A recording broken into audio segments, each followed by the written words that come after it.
एक सेठ के पास अपार धन संपत्ति थी, किंतु फिर भी उसके मन को शांति न थी। एक दिन किसी व्यक्ति ने बताया कि अमुक नगर में एक साधु रहता है। वह लोगों को ऐसी सीधी देता है जिससे मनचाही वस्तु प्राप्त हो जाती है।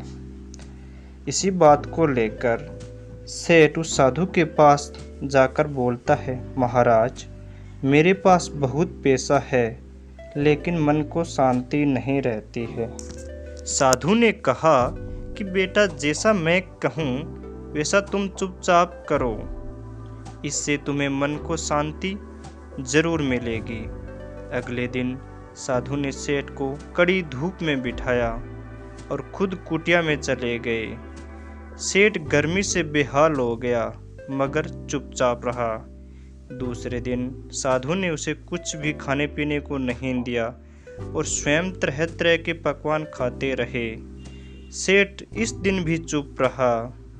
तीसरे दिन भी जब सेठ यही स्थिति देखी तो सेठ गुस्से में होकर वहां से जाने लगा। साधु बोला, क्यों, क्या हुआ? इस बात पर सेठ बोला, महाराज, मैं यहाँ बहुत बड़ी आस लेकर आया था, किंतु मुझे ये निराशा ही मिली।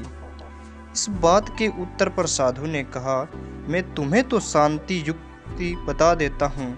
पहले दिन जब मैं तुम्हें धूप में बैठने के लिए कहा और मैं स्वयं कुटिया में बैठा, तुम्हें बताया कि मेरी छाया तुम्हारे काम नहीं आएगी।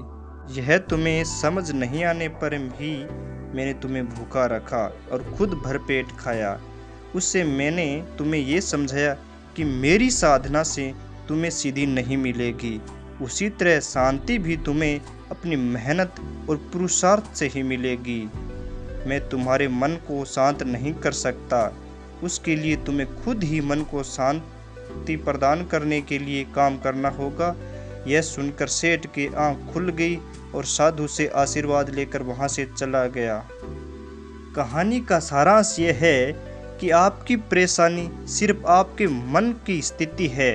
इससे छुटकारा पाने के लिए मन को शांत रखते हुए सही उपायों पर काम करना चाहिए।